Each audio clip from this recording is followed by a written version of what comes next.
who are you? I'm John. And John, who do you have beside you? I have Steve beside me. Hello, Steve. Hello there, and that's John next to me. And John and Steve are from? I'm from, Victoria, British. Columbia. Actually from there. No means. No. And we also have Mud. Honey. So we have Mudhoney and Nomeansno together. Yes, at last. Yes. And speaking of Canada, I would like to ask you the importance of this single right here, DOA, The Prisoner. The Prisoner. This That's is my it. favorite song of theirs. That's my favorite DOA song. This is the gateway drug right here. This is the gateway drug. How was 1979, UVic Commons Block. My brother drags me to the show, and, I never looked back. And you, Steve, something better change. How about the single, though? DOA was one of the first punk bands I saw, and I was thinking about it on my way up here.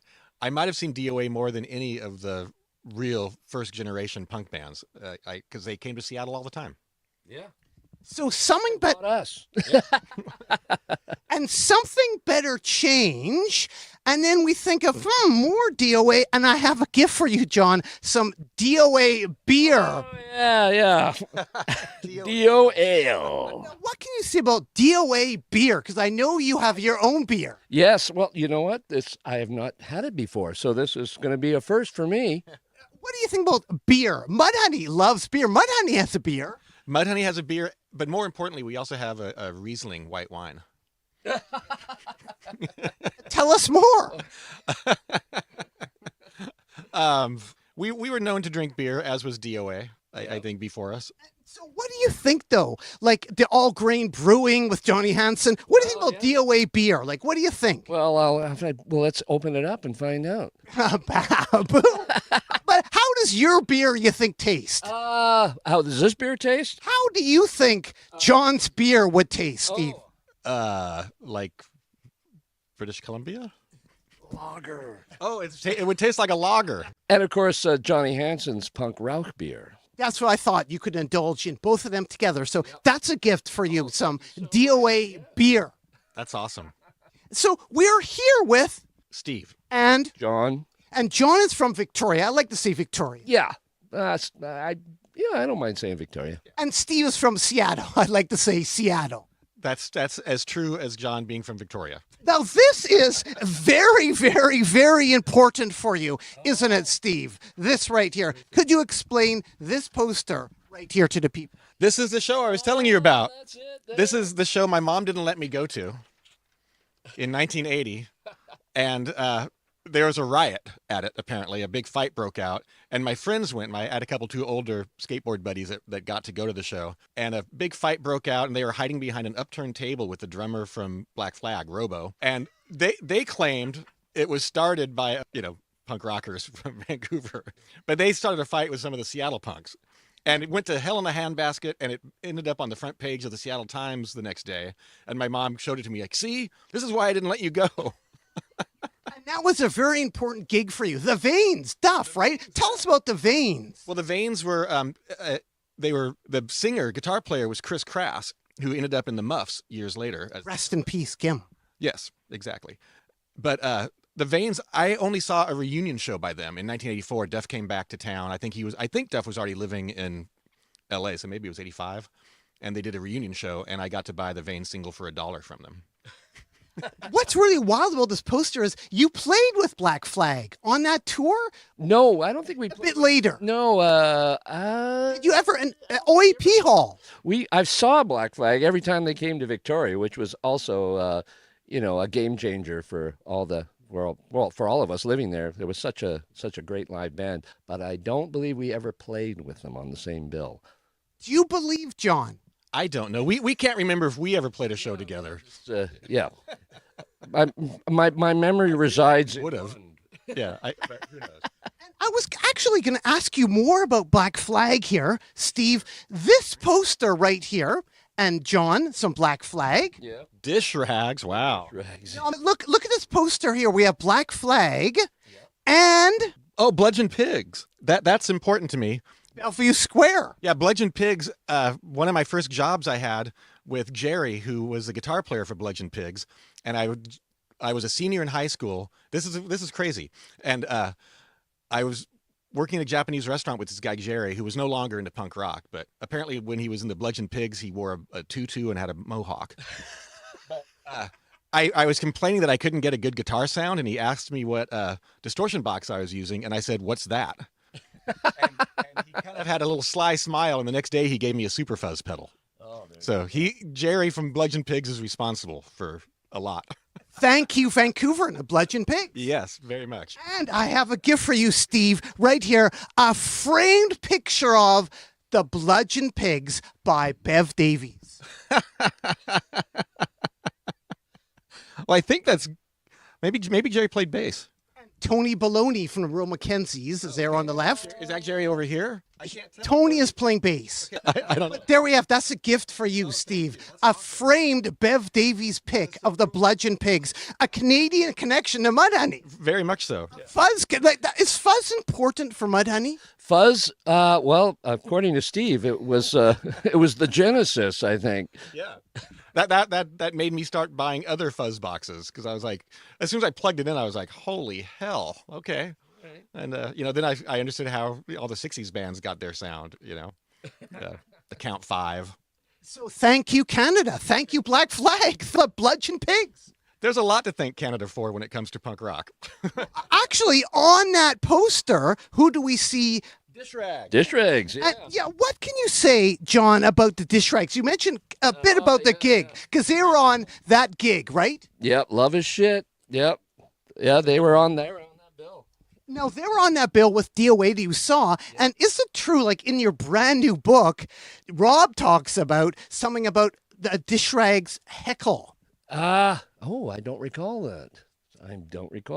Maybe it was Rob, I think. Yeah, Rob said the dish rags were getting heckled, and he didn't like that. So he grabbed the beer from the guy doing the heckling, drank the beer, and then gave it back to the guy. Okay. That seems like a very Canadian thing to do. Yeah, really. Yeah, and the dish rags, Canadian band, on a Seattle label. What label is it? Modern Records from Seattle. Oh, okay. They came to Seattle a lot right before my time. Like I think the border was so easy to cross back then. The Canadian bands, they were pretty much local bands in my mind. Because I like Subhumans, and I know Dish Rags came down a bunch, but I think they were done by the time I was going to shows. Yeah. But you getting across the border, wedding suits? Yes, wedding suits. That was our first time. We went with the Neos. We went down, I guess it was 84. And we're like, well, what are we going to do at the border with all our gear? And it says, well, we'll just say we're planning a wedding at a friend's. Didn't you hang up the wedding suits? Hang up the wedding suits so they'd be nice and obvious. I need to point out that I used to correspond with the Neos back in '83. I was a huge Neos fan. And it was the Neos that told Jello about No Means No. And here you are today. Yeah. It's so your inspiration for keeping the Neos going. I'm almost Canadian. So around this time, there was a lot of punk rock happening, but also there was a lot of metal happening. What can you say, Steve, about Northwest Metal Fest, the metal scene that was happening? Overlord. Metal Church, Overlord. Well, Overlord was buddies of ours in Green River, and they went on to My Eye, two of them, in the late 80s era. But my time in Green River made me hate heavy metal for a few years. So I was ignoring heavy metal at this point. What did you think about heavy metal? Not much. Rarely crossed my mind. But it was huge around 84, wasn't it? Totally, yeah. We can talk about Metal Church, because Metal Church, the singer, the guitar player, Kurt Vanderhoof, he was a Aberdeen dude, and he was originally in the Lewd, one of the first Seattle punk bands to put out a record, Trash Can Baby and stuff like that. They were terrible but great at the same time. Yeah. Like cartoon punk. Right.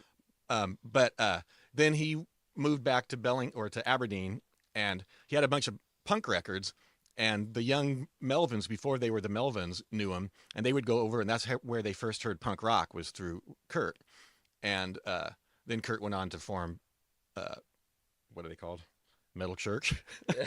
Well, I never saw them or anything. Yeah. Kurt Cobain honored Kurt by spelling his name the same way. Is that what that Notice how... Yeah, okay, Kurdt. I didn't know that connection, but that makes sense, because Aberdeen. Kurt Cobain called himself Kurt on Bleach. Yeah, and like I think Kurt Vanderhoof did a lot to spread punk rock to the 7 people in Aberdeen that were interested. Now, what's really cool about your book, Nomeansno, From Obscurity to Oblivion. is in the actual book. Like here we have the actual book. I was given a hard copy cover. I wasn't. And if we open up to the anointed page, what do we see? There we are. Yes. Could you please explain to the people what's going on here? Well, Jason had us all, of course, sign these first books, but this, which I have here in the building right now, is the original stamp from the Here Come the Wormies single, the first thing that Robbie and I released back in 1980. That's what's so cool about your book is I love the fact that if you open up the original Wormies 7-inch, Let me do that. This is incredible. Like, what's the connection? The connection is I still have the stamp. In fact, it's sitting right there. I know. It never got lost, and well, there you have it. See, I never got an Personalized. original copy of this single. I never managed to find this one. I got connections. I can send you one. Why didn't Steve find that single?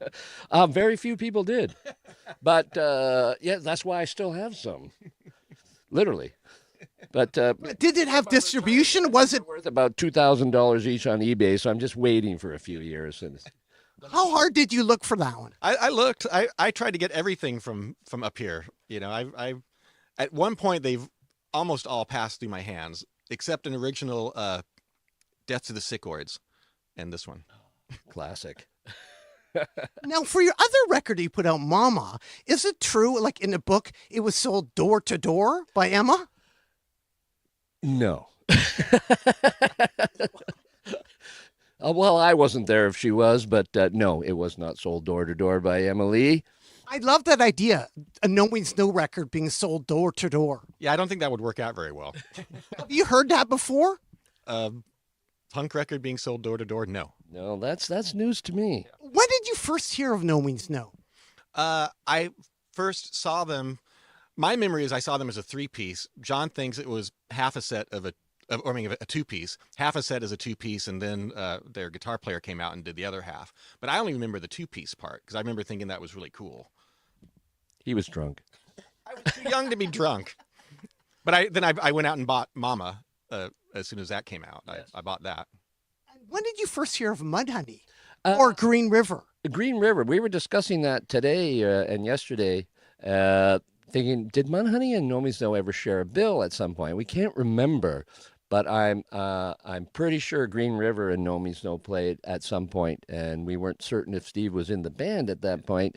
But they were, we were down, because Washington and Vancouver, Seattle, Vancouver was like, as Steve was saying, one's the other's backyard, and so the Mudhoney, we saw posters all the time, often played the same venues, and but yeah, I'm not sure if we ever played a show together. Yeah. We couldn't find any evidence online of us playing a show together. So.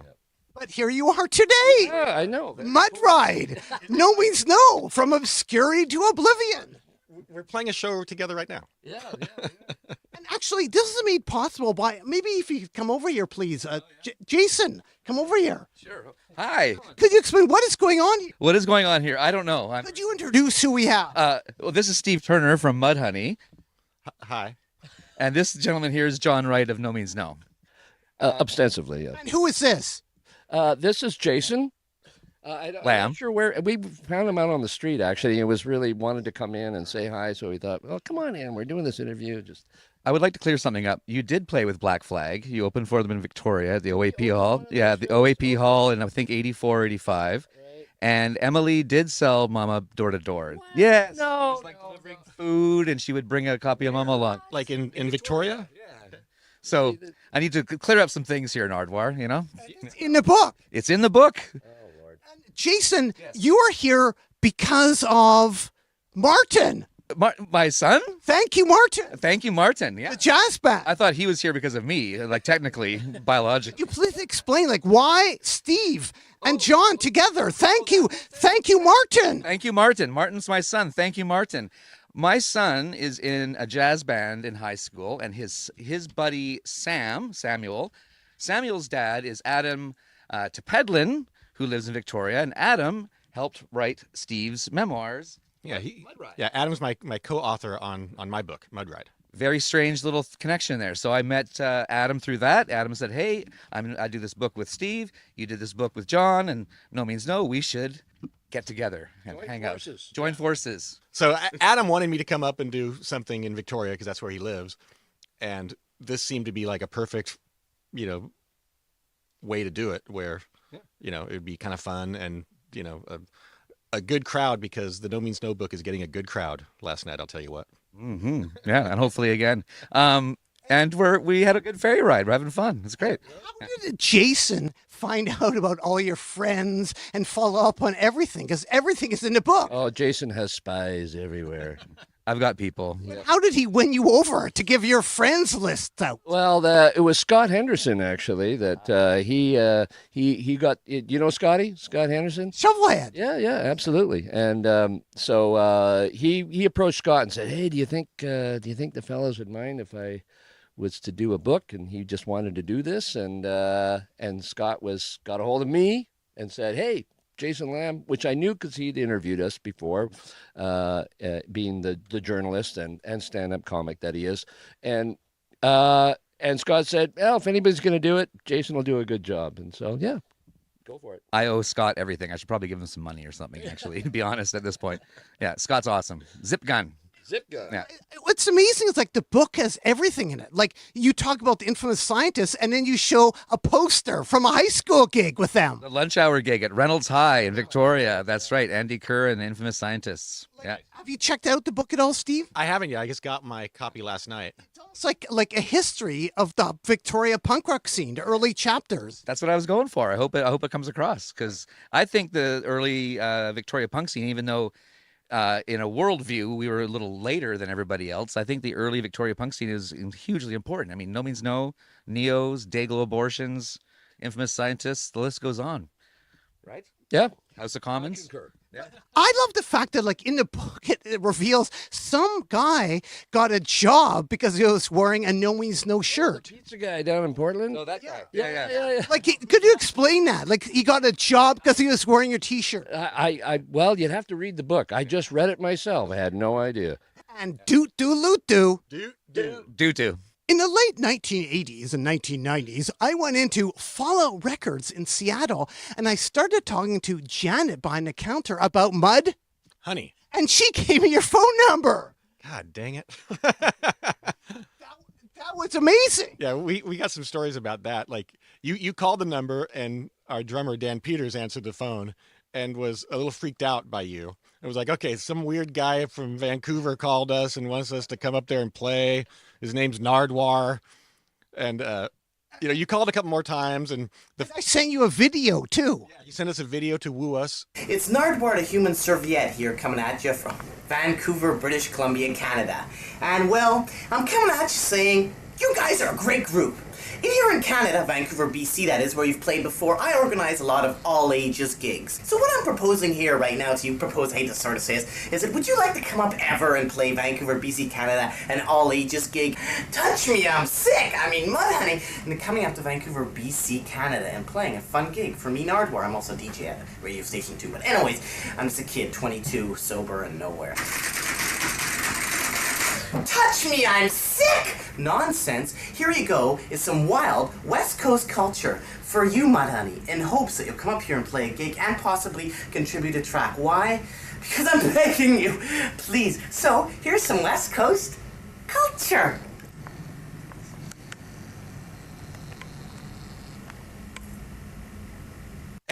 But you also, when you would call, you'd say, okay, if you're going to call me, don't ask for Nardwuar. My name's John. My mom doesn't know I'm Nardwuar. Boom. And then I asked you up to a gig, and I put on this gig, which is amazing. And here's a poster from the gig right here. What do you remember about that gig? This is a gig we put on at UBC Sub Ballroom. So from Fallout, thank you, Janet. Yeah, Janet's awesome. Yeah, and Russ, let's not forget her husband, that they both owned the shop together. Yeah. But yeah, this show, we was on the campus, right? Yep. The UBC Sub Ballroom, which you have played many times. Not many times. But you know it. I know it. Yeah. But we had Beat Happening with us, and we'd done a few shows with Beat Happening when Calvin was doing that Sound Out Northwest series of all ages local shows in small towns around Washington. And, I love Beat Happening. And, we came to love Nardwuar, clearly. But yeah, I remember the show really well. So at that gig, because I was presenting at Nardwuar to Human Serviette, I had the bright idea to hand out painted pennies. Oh, I don't remember that. And the idea was people would return the pennies at the next Nardwuar gig and get another one. a nickel. Oh. So I was Investment. so I was handing out all these pennies. It was amazing, but I'd never put on a gig as big as Mudhoney before. Yes. This sounds like some sort of Ponzi scheme. Yeah. And so as I am handing out the pennies, I got frustrated Why? because people were throwing the pennies back at me. Oh, yeah. Well, And when I got frustrated, I asked for everybody to, throw the pennies back at you? I asked everybody to spit on me. Oh, no. Oh, I remember that. Okay, I do remember that now. Yeah, that was a bad idea. Steve's bad ideas. Yes, this is Nardwar's bad idea. And now we're gonna have a once-in-a-lifetime opportunity. We're gonna have book coins.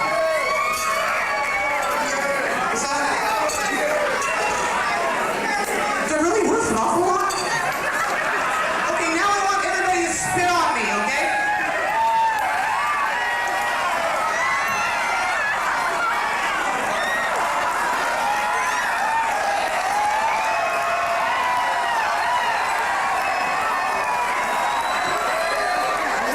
Shit on him, not spit on him.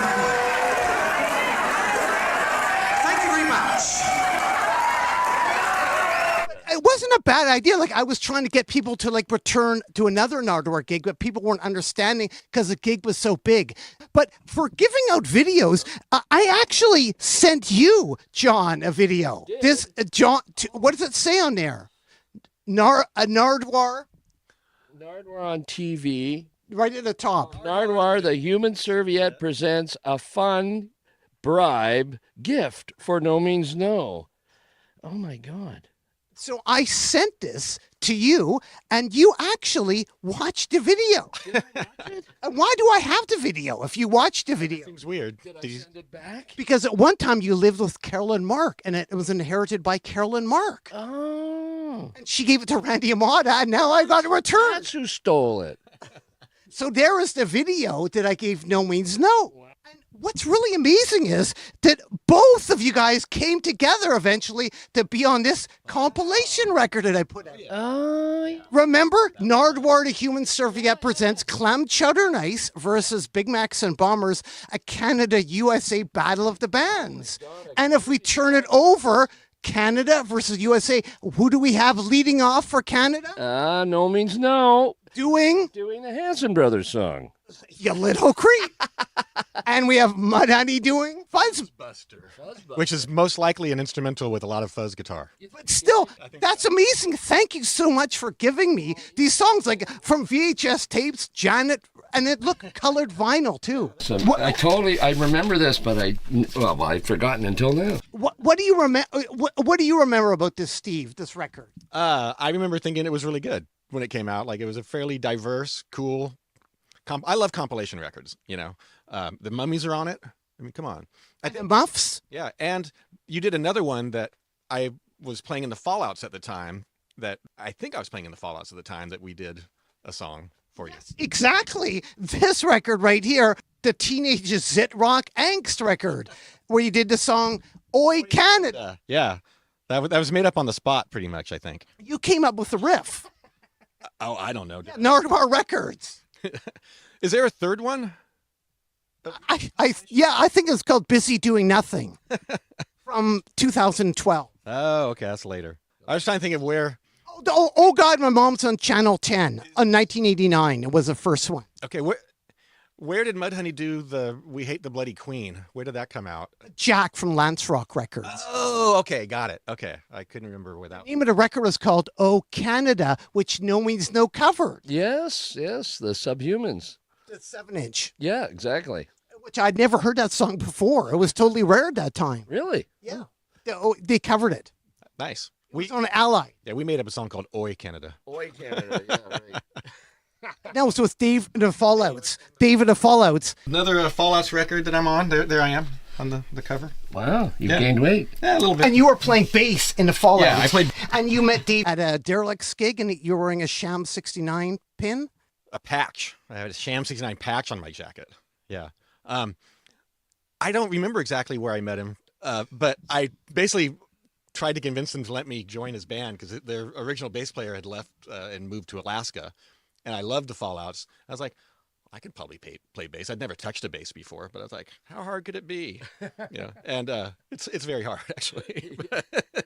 But he thought I was just drunk and wouldn't remember it. But I called him the next day, and he's like, "Oh, he's serious." Right. Did you get in the band? I got in the band. I put out their records. I tuned his guitar. He used my guitar amp. I drove all their crap to the gigs. Oh, that's why they got you in the band. Yeah, I had a station wagon. Right. He's got a car. He's in. The Neos were recorded by Rob Wright. They were the first one, or maybe it was the second one. Now I can't remember. But yes, they lived. Steve Bailey lived very close, around the block, really, from where we were. And we had the 4-track, the TAC 4-track, reel to reel, which was the state of the art home recording at that time. And we even had a mixer that you could record in stereo. And so he dragged it all over to their basement and recorded. I think it was the first one.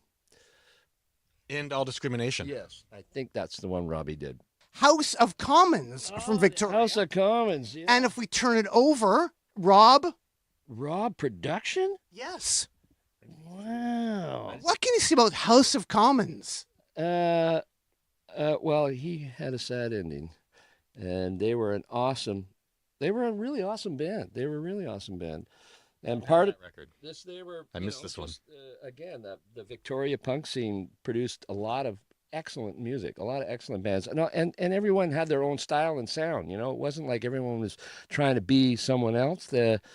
And I of course, haven't seen any of these fellas. Well, he's not with us anymore for a long, long time. And they told Laurie about Nomeansno. Is that how Laurie found out? Yeah. Thank you, House of Commons. Oh, thank you, House of Commons.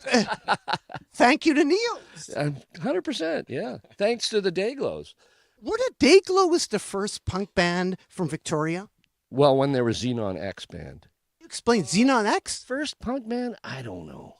That certainly, yeah, if not the first, one of the first, for sure. I mean, it was kind of, things bubble up and lots of people start getting involved in doing things at the same time. But yeah, they were the Xenon X band, I remember, in 1979. So they had to be, definitely one of the first. Do you have any Dayglows? I have their first 12-inch. Out of the womb? Yeah. They're great. Yeah. They're like, to me, they were kind of the Canadian Angry Samoans.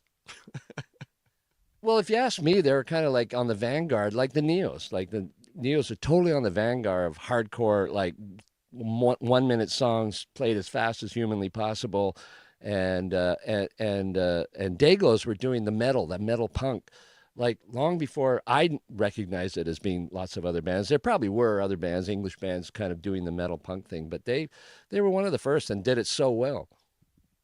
Agreed. Steve, down in Seattle, I was curious, what was going on in this picture right here, cover of the Rocket? Well, there's a cover of the Rocket magazine. That was a monthly magazine back then that, featured a lot of local music. They covered other stuff too. Co-author Adam was editor. Yes. Adam was the editor for it for a number of years. But obviously, we're doing a little bit of a Nirvana. Yeah. We all have matching Mudhoney shorts on. That's important.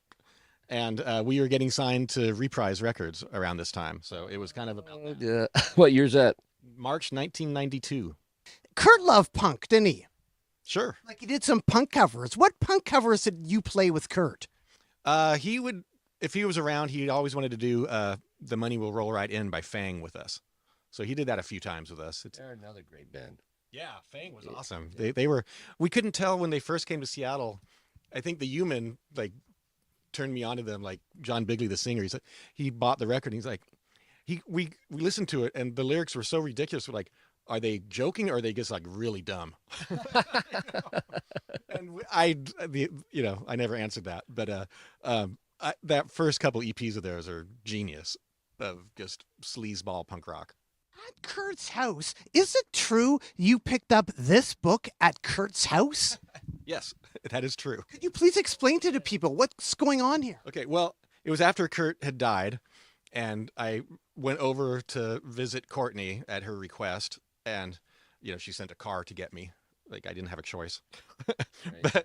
but I was sitting around, and she went off and did whatever she was doing at the time, and I was sitting in this big living room alone there's a bodyguard not far away, and I was just sitting and there's a bunch of books on a shelf and a bunch of records, so I was just kind of like flipping through records and books, and I saw this and I was looking through it, and she came back into the room a little while later and she goes, "Oh, do you want that? Someone gave that to Kurt."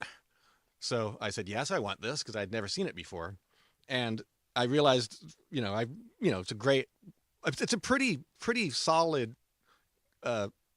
discography of Canadian punk, I think. There's a few things missing, I'm sure, that have showed up in the later years, but I realized that it didn't have the 7-inch that came with it originally. So when I was in Japan, I bought a second copy of it that had the 7-inch in it, and then I sold this one on eBay. That's kind of amazing. Like if all the stuff in Kurt's house that you could take, you took the book of Canadian punk rock. Yeah, that's all I wanted.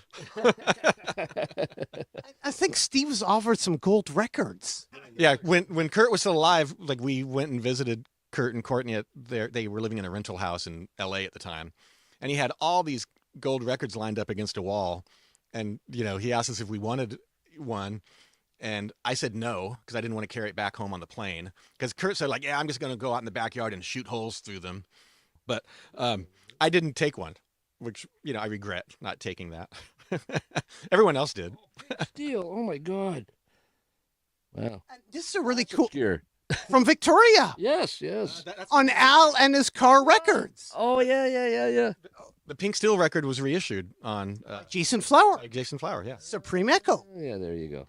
And actually, looking through this book, there's Nomeansno, but also the Nomeansno Nirvana connection. When I talked to Kurt Cobain, I said, "Is it true? Did you meet at a DOA gig?" I thought, Kurt and Courtney met at a DOA gig, but Kurt actually said, "Was it Nomeansno?" Did you first meet Courtney? And this is Courtney Love. Did you? I've heard, because we're here in Canada, Vancouver, BC, Canada. I heard a rumor. I think I might have read it in Interview magazine that Kurt and Courtney first met at Did you first meet at a DOA gig in Portland, Oregon? Mm-hmm. So there is really a Canadian connection there. Wasn't it Nomeansno? It was one of our shows. It was our show. It was my show. I played with DOA a couple times. I don't remember where. But was that so? A Canadian connection, a Canadian band, has something to do with Kurt and Courtney? Yes. I don't remember which show it was. I was too drunk. Me too. Yeah, Jason sent me that. He sent me the clip of you interviewing them. And, well, somebody had told me years ago, I think Courtney and Kurt met at a DOA Nomeansno show, like a show we had played with them. And then, your interview goes, "Oh, yeah, it was DOA, or maybe it was Nomeansno." So perhaps it was both. Did you play many gigs? It might have been in Portland or Seattle. Yeah, I mean, we played a whole number of gigs with DOA, lots of them. I've definitely seen that band more than any other band in my life, that's for sure. And always great. Going to play again with them, actually. I think on May 11th coming up, we're going to do a show at the Commodore with them, with Dead Bob. And so, we were down there a bunch of times, so it wouldn't be surprising if it was a DOA Nomeansno bill. I mean, they were there tons themselves, but there you have it. I thought it was really cool. Like Kurt Cobain mentioned Nomeansno. I did not prompt him. Yeah, well, there you go. It was a very, not incestuous scene, but the Seattle, Vancouver, I mean, we were talking about this too. It's like I said before, one's in the other's backyard. And back in the 80s, it was just so much easier to do stuff. So everyone heard of everyone, basically. The 80s were amazing for music in that way. It was just very, very vibrant. Yeah, definitely. The mid to late 80s underground North American music scene, kind of post-hardcore, was great. A lot of weird bands trying to figure out what to do. after hardcore. That's how I kind of describe it. Like, well, you can't go any faster, so what are you going to do? You know, and all these different bands had a very, very different approaches to how to solve the riddle of getting out of hardcore. Yeah, right. We painted ourselves into a corner. What do we do? There was also the artwork. What can you say about this artwork that you did, John? I loved it. Yeah, there's oh yes, fear, anger, hate, betrayal. I love that. That was God. I think I drew that in grade 10. I think it's like 1978, and I was in an art class, so that's what I drew. And then we decided to make this into the album cover. I added this to what I already had drawn, and we just added that. I added that for the EP. Is this the original of it, or is this a print of it? No, it's been on my wall since. It's the insert. Okay. It's okay, gotcha. You probably have it too. I don't have an original. I have the reissue of that record. And then this is us being cheeky, of course, as we always like to be. We got like the fun graphic with the guy injecting himself with some substance was a little disturbing, and some people were like, oh, what are you doing? And but yeah, well, it was a lot of hand draw. In fact, I love the inserts. yeah. No, this is awesome stuff.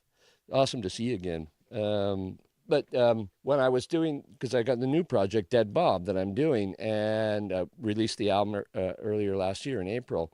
And I was trying to think of a cover and what I was going to call myself. And my friend who was playing bass with me, Colin McRae from Pigment Vehicle, who is my neighbor basically up in London right now.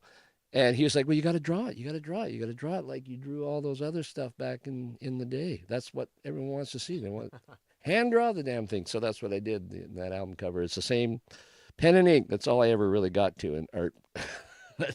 Now, speaking of drawing, etc., and Nardwuar the Human Serviette gigs, what do you remember about this gig right here, featuring the Oh, the Hanson Brothers. Nardwuar the Human Serviette presents Where was this? at the West Van Rec Center? Yeah, that was a good show. That was a crazy show.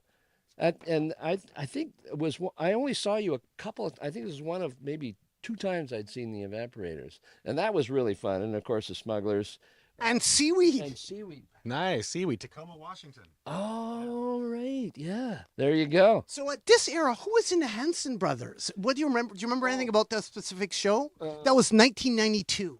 1992. That would have been who would have been drumming? Oh, it would have been Kenny from Red Tide. Rest in peace. Yeah, rest in peace, Ken Jensen. Yeah, he would have been drumming for us when we first did that album for AT in '92. I did all the drumming. I did on the 3 Hanson Brothers. I would just I would drum the parts and we do the record. But we of course had to have a drummer live.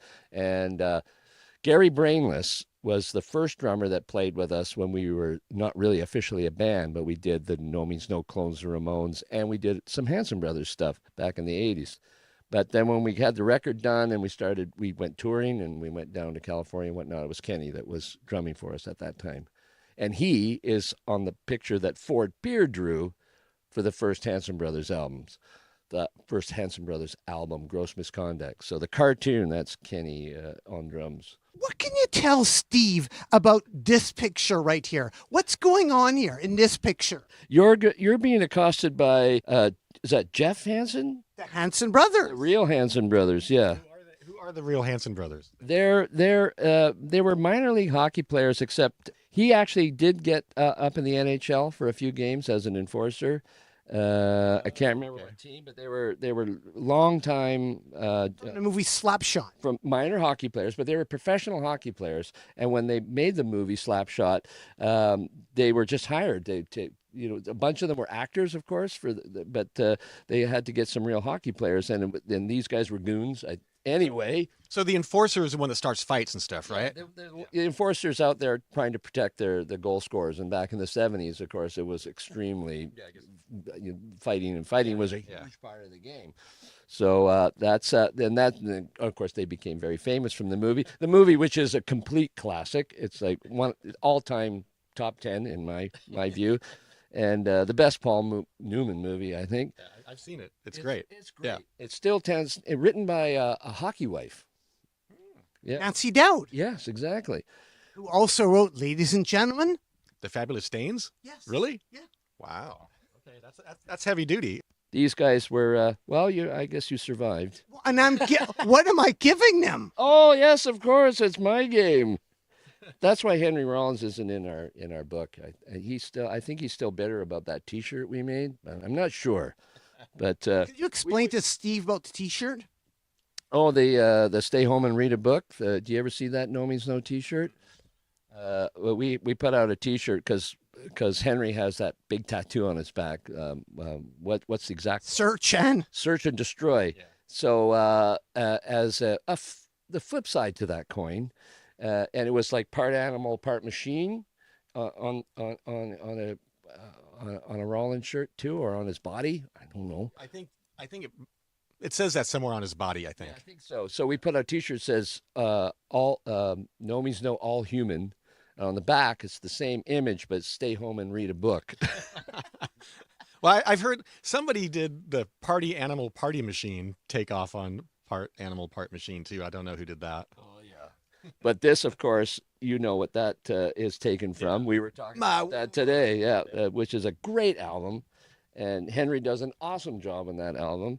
And but all the Hanson Brothers albums, of course, had to take the piss a little bit out of some classic punk rock. Hey, Henry's got a pretty good sense of humor, so I think he's. Yeah. I'm just teasing. Of course, again, don't come and beat me up. And winding up, I was also curious because I mentioned earlier this band right here, Infamous Scientists. Yes, and I'm not actually on this record. But curiously enough, could you explain Rob Wright? Again. I think we had a studio going. That must have been it. Yeah, there you go. That TAC 4-track was very busy. Obviously, Single. I have that one. Yep. And later on, you joined the band. And later on, I joined the band, and we did the 12-inch single. There's 2 7-inch records by them, right? Maybe, yes. Well, actually, you can find out in that book, right? We can just check. Refer to the Bible, because I don't remember anything. But I was curious, so for your recording, though, John, the stuff that you put out in Nomeansno, this cassette right here, Random Thought.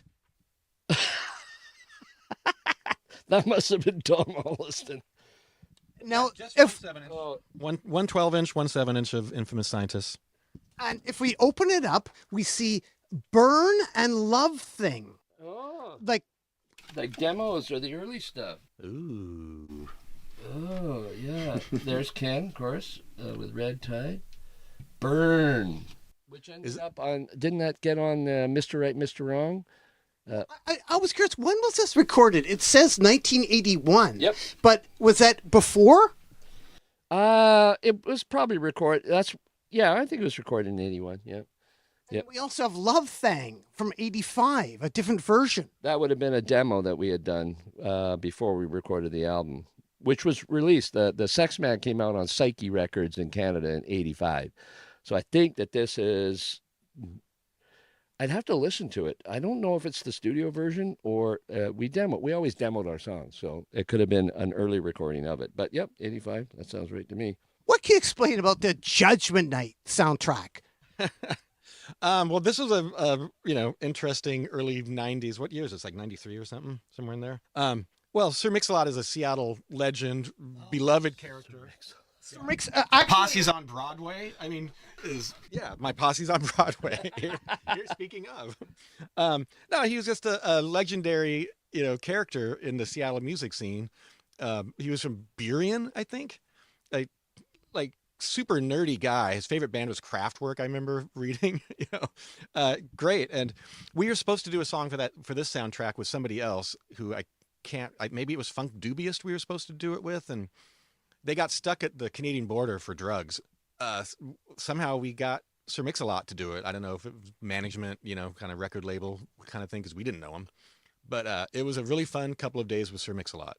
And you did the song Freak Mama? We did the song Freak Mama. This is right after Baby Got Back, and it's a bit derivative of that song, but I had a couple riffs, to put together, and he came into our practice room and with a handheld digital recorder, recorded what the riffs were, what the ideas were, went home, and a couple days later he came back and he had it fully arranged, the song.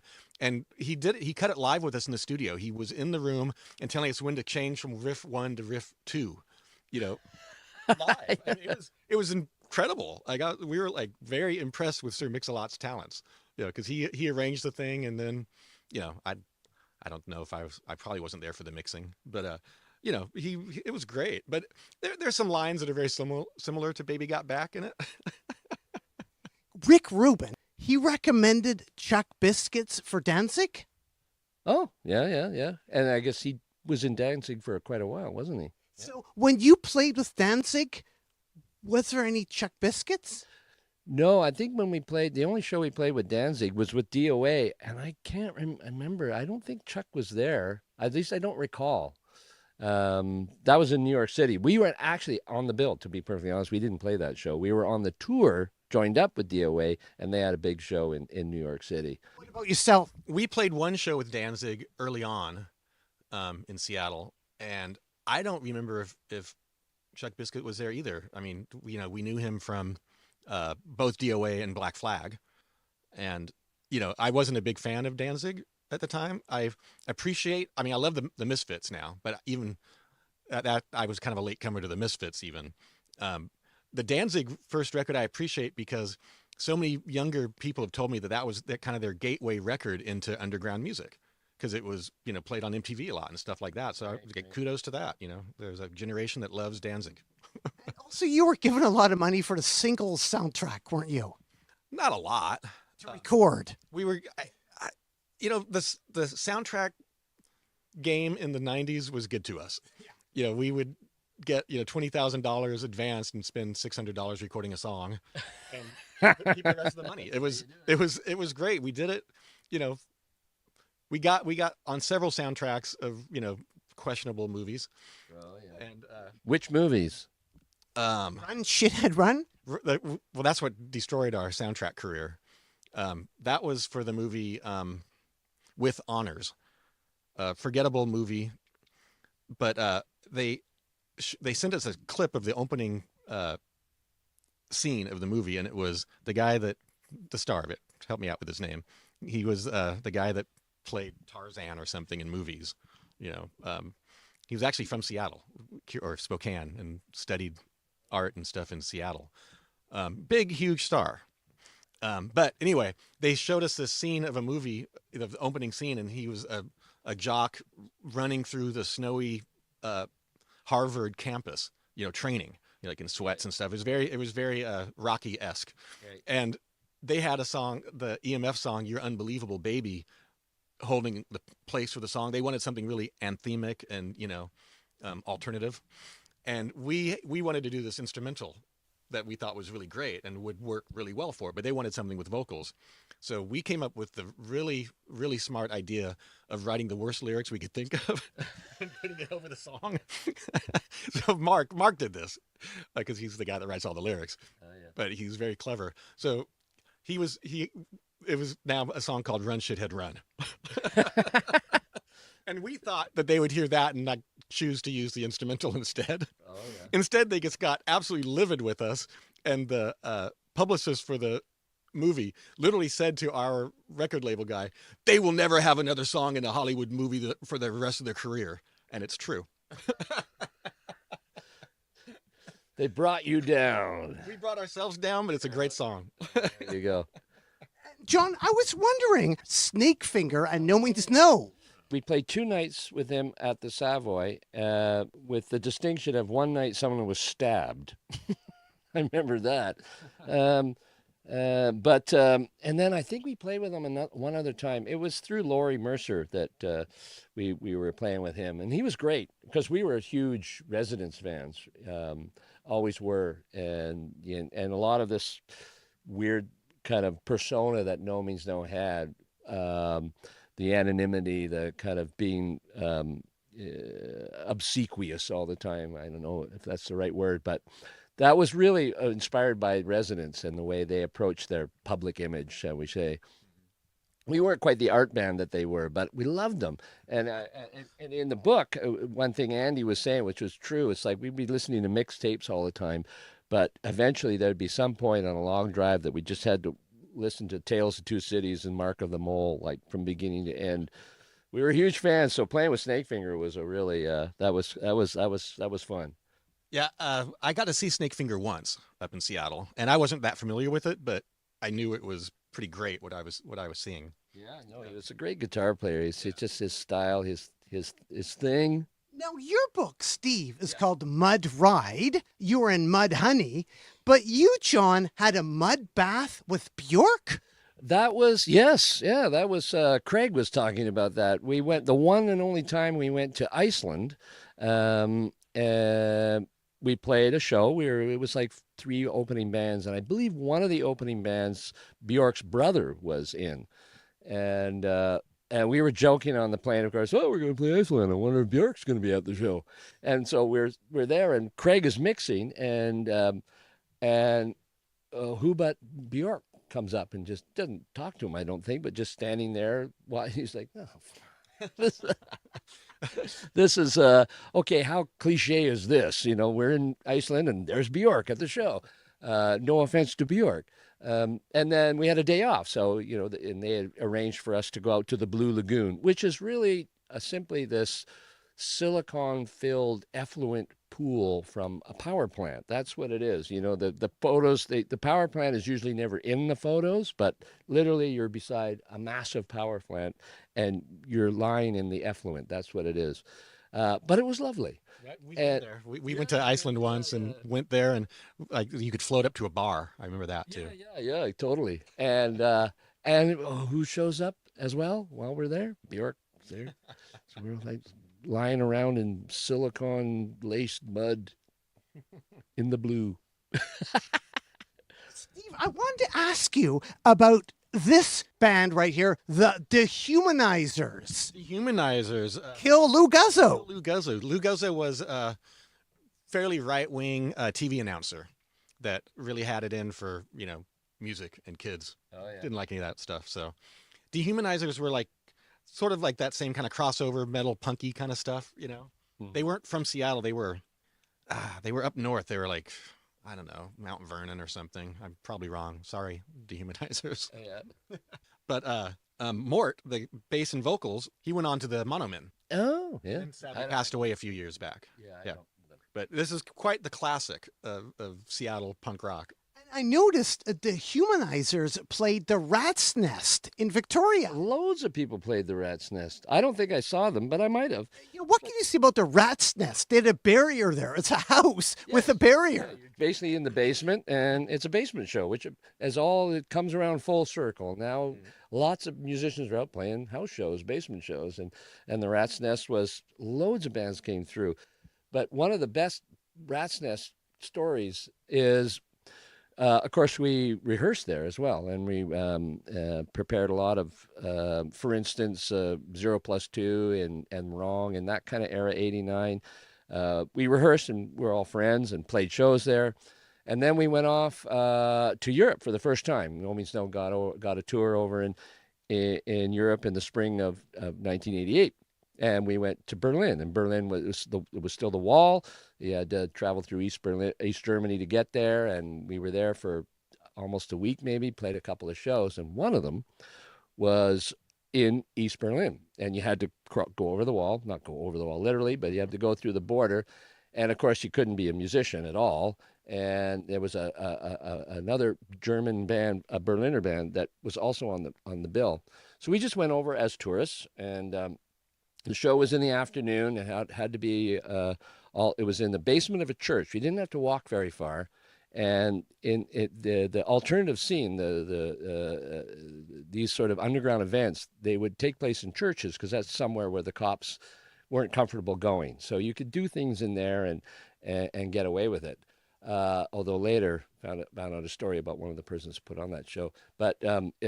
So we get there and we set up to play. They've got these rudimentary instruments for us. Rob had a bass with, no tuning pegs and no amp. Just the bass plugged into the PA. Nice. I had this very rudimentary drum set with mismatched drumsticks, but it was this is what the best they could come up with. This is what they could provide for us, right?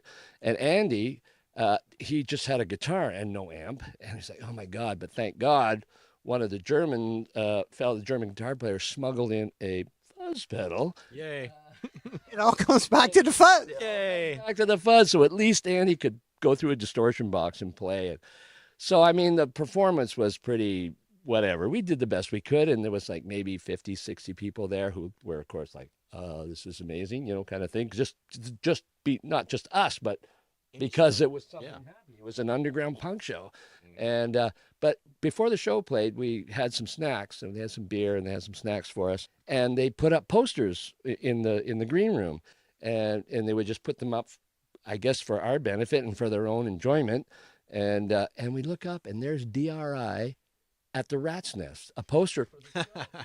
It was like, and we're like, that's where we practice, like literally right now. That's where we're practicing. How is this? What is this doing up on the wall in an East German Catholic church in the basement? It was insane. I guess Gary had several pen pals. And Gary Brainless. And I think that ended up there through Gary just mailing. He would mail stickers and posters and to people he corresponded with. But it was like, oh my God, this world is just too small. It was very strange. And the story goes on. To end that story, years later, in '94, we're playing, I think it was '94, in Roskilde. No, it was in Fusion Festival, even later, like around the 2000 or something. And there was this guy wants to talk to you, wants to give you some money. What, really? And he said, I hope I get this right. We had to, when we crossed over to play that show in Berlin, we all had to pay 5 Deutschmarks. That was the visa cost to be a tourist to come in. And he came up and he gave us all €5, and he said, our government had no right to charge you any money to come in to our country. That was completely wrong, and I want to give you your money back. And it was like, okay. And then we talked for a bit, went on, and either one of the people involved in that show, or at least one of the people that was involved in the underground East German scene, was actually convicted and sent to prison for 2 years for putting on illegal shows. So, when people talk about the shows we put on here at that time, it's like the cops would come and all this. But there, you're risking jail to do any of this thing. So it was such a huge, big deal when a band came and played. When we went even to Poland or to Hungary or Yugoslavia, it was just a huge deal for them. It was and a real, it was like an eye opener for us, but also kind of an honor to have had that opportunity to, like you say, people into Danzig. What's the gateway? But to be part of the gateway for people to experience the music what we freely and enjoyed and played for years. So it was quite an experience. What about you, Steve, playing behind the Iron Curtain, Mudhoney? We only played a couple times in Berlin before the wall came down. We played there in the fall of '88. We were flown there for a musical festival. So that was in West Berlin at the time. We never actually played in Eastern Europe before the wall came down, before things changed in '89. We went to East Berlin visiting right a few months, I think, after the wall came down, and we're hanging out with these punks and musicians that were squatting an old police building, Eastern Berlin police, and they were battling the locals. Like, it was kind of like, I described it as Mad Max, because they had to fortify this police building with barbed wire and stuff, and they had a gate that would open and close, because at night the local East Berlin skinhead thugs that weren't happy about the wall coming down would attack them and throw Molotov cocktails at them and stuff. And my point of view, because there was a couple Americans that we knew vaguely that were living there, I was like, I would move. Yeah, right. This is a fight I don't want to fight. This fight. Crazy cross migration. It's like so many Eastern Berliners who rushed to go to the West, because it's like, the land of milk and honey. And then all the West Berliners, the squatters, and all rushing into the East, because empty buildings and we can live for free. Yep. And it was just like, boop. And then everyone got all completely disillusioned. But it was this really odd time. We were there also, in '88. By the time we got back in '89, the wall had only recently come down a few months before we were there. It was still all kind of the same, but the city was just a really weird place for a good decade. And then slowly it's just now become another large German city. You can't tell the difference between the East and West anymore. Except where they've kept the memorial part of the wall and whatnot. But for those next 5-10 years, you could still like, okay, I'm in the East. You knew when you had crossed the old line. There's still some of that stern architecture, some of those very, proletariat looking buildings, Good old Russian architecture. Yeah, exactly. Right across from the sub ballroom is CITR radio. Yeah. Very important college radio to Nomeansno. CITR, self-pity. Oh my God, yes, they were the reason you guys and CITR were gave us all this hype with that self-pity on the cassette, that cassette release, and it was high rotation.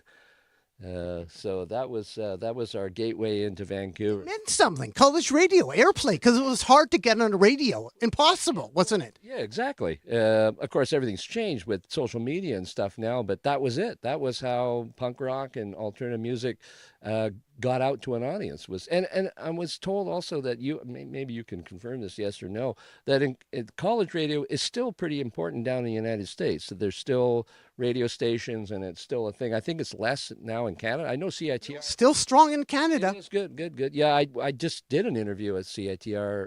What was his name? With Russian Tim? Yes. Yeah. Who I met, and it was great, and it's great that it's still going. But yeah, absolutely, 100%. That was the internet of the 80s. And right across from CITR, as I mentioned to you, is the sub ballroom where you played one of the gigs. Oh yeah. Oh, with SNFU. Yep. I can't remember the gig specifically. We played several shows with SNFU, but Chai was just, Chai. He was like one of the greatest frontmen ever. He was so good. And a band that we played with him actually way later on in the 2010s, somewhere in there was. They came over and they reunited and came and played some shows in Europe. We ended up playing with them in Holland. And Chai was, he's had his ups and downs with his health, but he was Rest in peace. Rest in peace. But he was doing really well at that time. And again, it was just like they were so good. At that time, or sort of around that time, Johnny Rotten, Mark, Arm, Salami. Yeah, I was not in Green River at this point, but I went to the gig. I actually snuck into this Public Image show with Green River opening at the Paramount Theater. And it was Green River and Malfunction, which, Landry went on to Mother Love Bone and then sadly passed away. But we were all kind of back there and causing trouble. And someone went up and stole some of the Public Image deli platter and wine.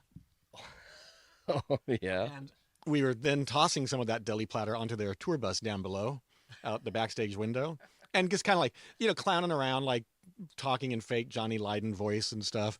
And finally, the real voice of Johnny Lydon came down from above and said, "Would you like to be silenced?"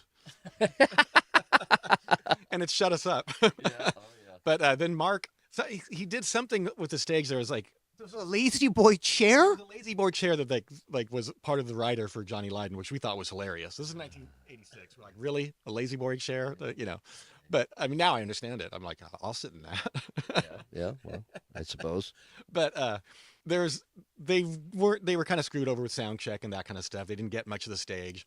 And I think Marcus kind of said to the crew, like, well, we might make a mess up here, so you might want to move some of your gear back a little bit. And there was a mark for Johnny Lydon's microphone that I know I'm going to get this story wrong, but Mark changed the mark for Johnny Lydon. I think maybe he said Mark Arm, or maybe he moved it somewhere else on the stage. I don't remember. There was something he did I didn't notice, and Mark's mentioned it in interviews in the past. Do you know the actual story? Isn't something to do with like a Pill song called Seattle? That came later. One of their There's a song called Seattle. Yes. and I think it's a bit of an angry diatribe about Seattle. but I don't know if I've ever actually listened to the lyrics of that song to figure out what he's talking about. But yeah, I'm sure he got that shit from young punks a lot. I mean, this is like a bad era of public image. It was that, they weren't. Yeah, Johnny Lydon is like, oh, Yeah, he seems like a putz. yes, he's a total putz.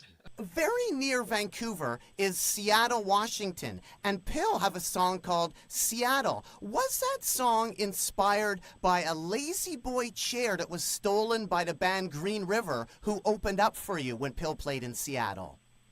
Pardon? I didn't understand any of that. You talk too much and too slurry. Oh, okay, John Lydon. Here it is. You have the song Seattle by the band Yes. Pill. When you play... Well, firstly, I'll tell you how Seattle was written. It's because we had a week off in the middle of a tour and we were stuck in Seattle. And so, we coined the song title, Seattle. It wasn't at the time very relevant to the song, really, but then years and years and years later were those riots you had in Seattle over the World Trade Order. Yes? And if you check out some of the refrains in the song about palaces, barricades, threats, me promises, it shows a great deal of foresight on my part. I had heard, John Lydon, that the song Seattle was inspired also by a lazy boy chair, like a chair that had been stolen from you by the band that opened for you. A chair? A chair had been stolen. Like the band that... I'm sure if that was the case, a chair would have been mentioned. Because apparently it was about a band... Yes, but listen, when I write songs, they're not obtuse, right? And if it was about a deck chair, I would have said so. So that's nonsense. April the 7th. What? April the 7th. Was that Mudhoney's first show? April the 7th. I don't know. Your birthday. Mudhoney Day. Oh, that's the Seattle official Mudhoney Day. Yeah, We have an official Seattle Mudhoney Day? we do.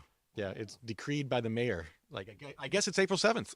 They didn't tell you? There is an official decree that I think I got in the mail for it. Yeah. I think it's so amazing how you've been like adopted by Seattle. Sewage and the Space Needle? Yeah. There was a, this was one of our weird COVID projects, but they had to drill a new sewer tunnel, and they had this giant boring machine that they were trying to do like a little public relations thing and get it named after something, that is evocative of Seattle, I guess. Right. And the two musicians that they came up with was us and Sir Mix-a-Lot. And I don't know Sir Mix-a-Lot well, but I'm pretty sure he doesn't want a sewage boring machine named after him. Oh my So God. we took it on us, like Guy in particular, really just grabbed a hold of this and started, promoting it and getting other famous friends like Pearl Jam and stuff to promote it. So, and it was voted on by the public. And we got more votes than Sir Mix-a-Lot. And I think they were going to call it Sir Diggs-a-Lot, which is even worse. Like, Oh, yeah. but we were like, we want a sewage machine named after us. What could be better? So we have a sewage boring machine named after us in Seattle. I was going to ask you because I mentioned there the Space Needle. In this record here, it's actually a guy living at the Space Needle. Could you explain Mudhoney playing at the Space Needle? I haven't seen these pictures before. I've seen this record. I guess I never opened it up and looked at it. So they had. What is happening here exactly? Can you explain? Well, he seems to be a strange man naked in a bathtub in the Space Needle. I don't know anything about this. I have to research this before I can answer. But we played on the roof of the Space Needle, 2013 maybe. And some people listen to you downstairs in the bathtub. Really? No, I just was curious. Well, we had to climb up. There's some funny stories. Like we couldn't fit our regular size amps through the hole in the ceiling to get to the roof, so we were playing through kind of smaller amps and. It's pretty high up there. And I had my son Milo with me, and he was 9 years old at the time. And I walked up onto the roof and checked it out. I was like, oh, no way am I letting Milo up here, because he was a very high-strung young man. And I was like, there's no way I'm letting him up on the roof because I won't be able to concentrate at all. I'll just be watching to make sure he's not jumping off the damn thing. Oh my God. So I had in the restaurant part, they had giant screen TVs set up that people could watch down there. But maybe 30 people climbed up there to watch. One notable missing person was Kim Thiel of Soundgarden. He was there and he started walking up. It was just a ladder, like a 2-story ladder to get up through the little hole in the ceiling. He took like 3 or 4 steps up the ladder. He's like, nope, and went back down. Oh my God. What led to this? Why are you on the Space Needle? Sub Pop anniversary. It was Sub Pop's anniversary, the 25th anniversary, something like that, 2013. Like playing the Space Needle, and for us Canadians, no means no. I'm a Canadian. You played a mobile home? A mobile home? Yeah. You may have to refresh my memory on that one. Well, Jason, are you still here? Apparently you did play a mobile home, but it wasn't in Canada, Nardwuar. I think it was in Missouri. In Missouri, a mobile? Does this ring a bell at all? Your first U.S. tour? Jello told me about this. First U.S. tour. That's a big blur. We never played a Friday or Saturday night. I know that. Played a backyard in Arizona. Are we fact checking the book at the wrong time? Might be. Did that story make it into the book? I can't even remember. I didn't think it did, but okay. You also played a club on that tour that burnt down. Oh, Nice save there. Nice save. Thank you very much. Yeah. But apparently the mobile home thing, Jello told me about this. It was like a big mobile home. It was in Missouri, some weird little town. And there was another band there, and you guys, it was like you almost knocked the thing over. Does it ring any bell? No, it doesn't ring any bell. No, I don't know. That does not. Maybe I wrote a fictional book. I don't know. Still get the book. Like History of No Means No. We're not quite sure what's real. never let the truth get in the way of a good story. Exactly. I completely agree with that. Yeah.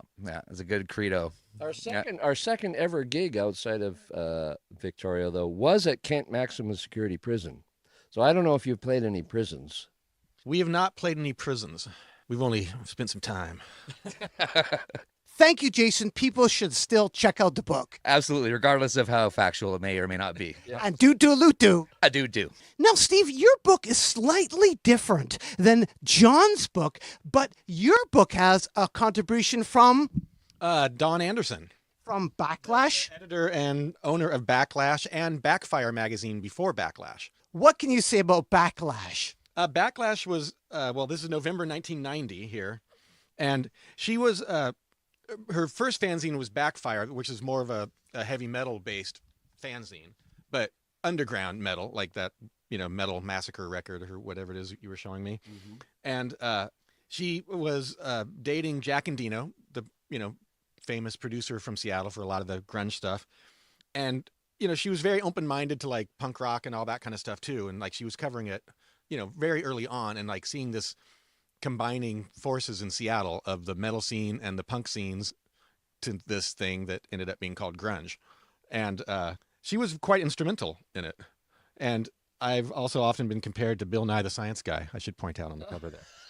Bill Nye the Science. Oh my Lord! She helped with your book. And just like Jason helped with John's book. Yeah. And Dawn transcribed a lot of our Zoom meetings, which must have been some sort of hell. But she was very instrumental in it because even if she couldn't quite make out exactly what I was saying, she knew what I was talking about because she had lived through the exact same world with me. And so she corrected some mistakes I had, some factual mistakes and stuff, like saying, it's not exactly how it went. Exactly how it went down, yeah. But she was very instrumental in it, yeah. You at one time headlined over Peter Gabriel?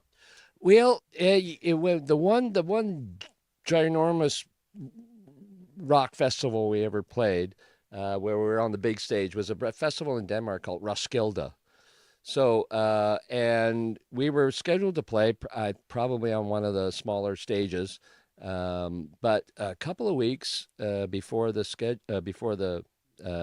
festival, I think it was Pantera. Suddenly couldn't play their slot. It was like Friday night, 1 a.m. It was a Thursday, Friday, Saturday, Sunday festival, 4-day festival. And they had to change their spot. We have to play earlier the previous day or something. They had a scheduling trouble. So it's like, okay. So they had Friday night, 1 a.m. open on the big stage. And Peter Gabriel was at 11 o'clock. He played from 11 till midnight or shortly thereafter. So he was the headliner. Then Pantera was the big rock loud act that would follow. And so Gijs, our tour manager at the time, got a phone call. And they say, "Hey, do you think Nomeansno would like to just play on the big stage at 1 o'clock after Peter Gabriel?" And he was like, "Yeah, sure, yeah, let's do it." So yes, technically we headlined over him, but not really. But it was the prime. That's it, babe. Thursday night, only about half the crowd's there. Friday, everyone's showing up after work. They start rolling in around early Friday evening, and that's when they get their drink going. And by 1 o'clock, that's when everyone's just full on ready to party. So we have, I don't know, you couldn't see the end of the people. You probably played a festival like that. We certainly hadn't. Yeah, we've never played Roskilde, actually, which is kind of strange. At least don't quote me on that. We might have. But Something similar happened to you? No, but it's funny, like in some festivals that would be the mop up, cleanup after the big artist. But yeah, Friday night, like Saturday, it might be mop up because everyone's like hungover and dead by that point. Well, but the Sunday, everyone's leaving early. yeah, the noon show Sunday or something. That's when you're definitely broken up already over the weekend and everyone's leaving. Friday 1 a.m. Everyone's just getting started, right? Because it's all night. And, the music goes until the morning, and then you have a little break, and it all starts at noon again. But, yeah, this is before everybody hasn't been pissed for 3 days straight. And your first tour, in contrast, was all squats?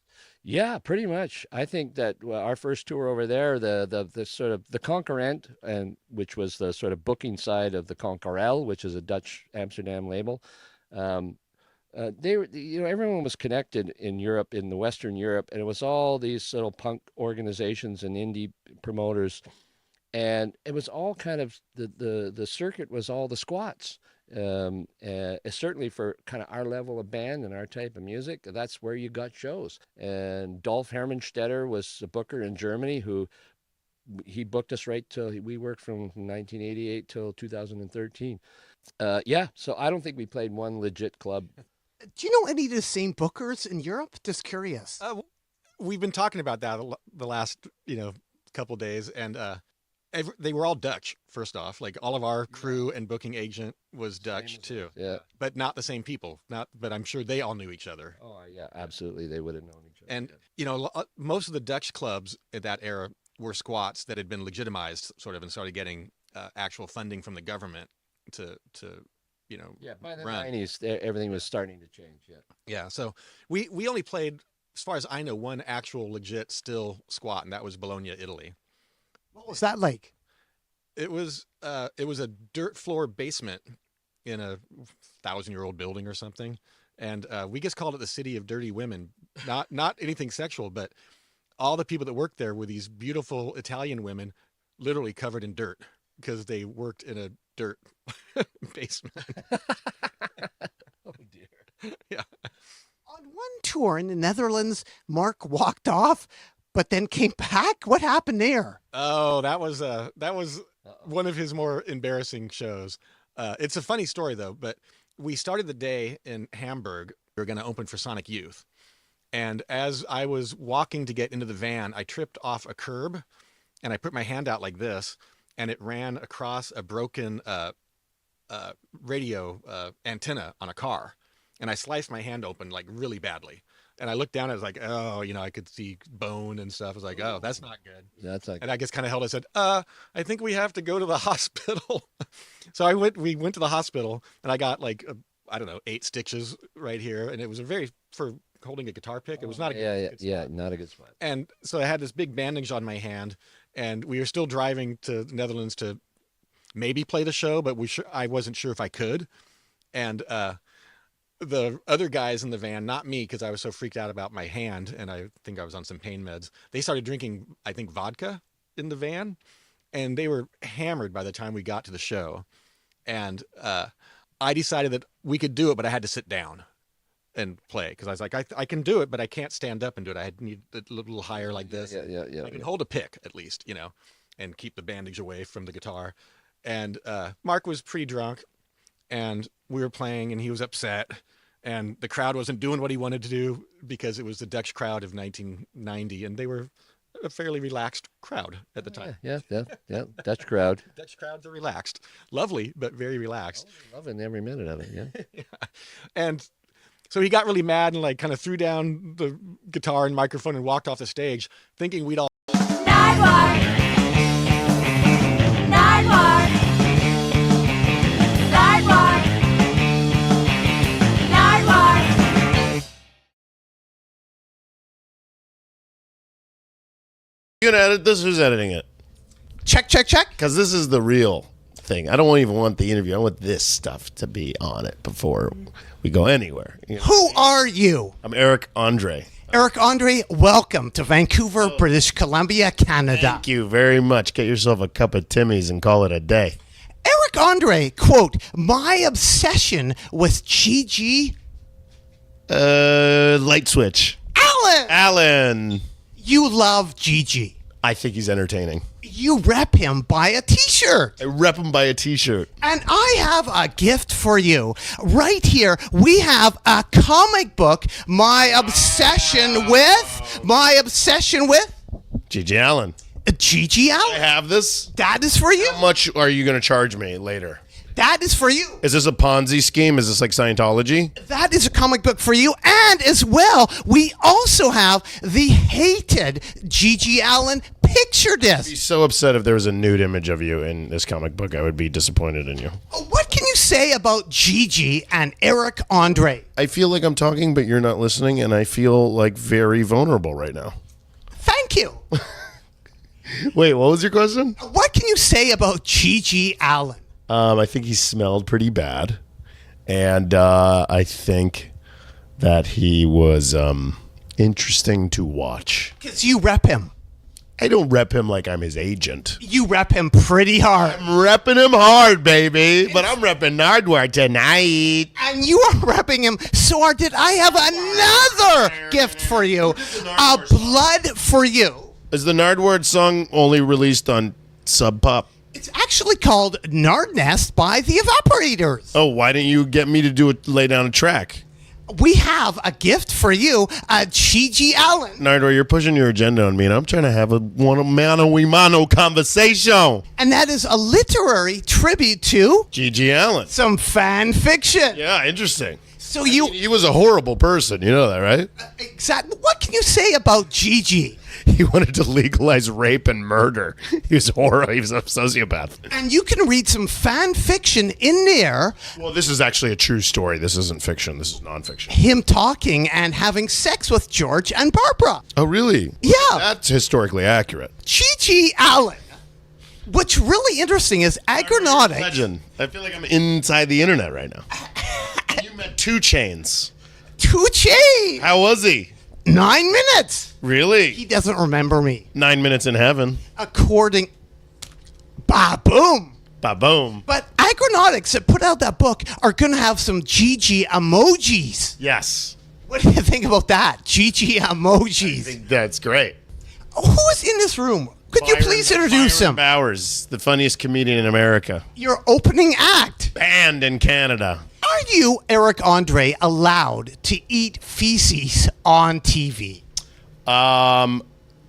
Probably not. I'd have to see, but I doubt it.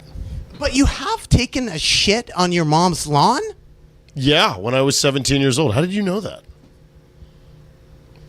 Can only I see you, Nardwuar? Scat? Porn? Scat Autotune! Scat Autotune. Ah, yeah.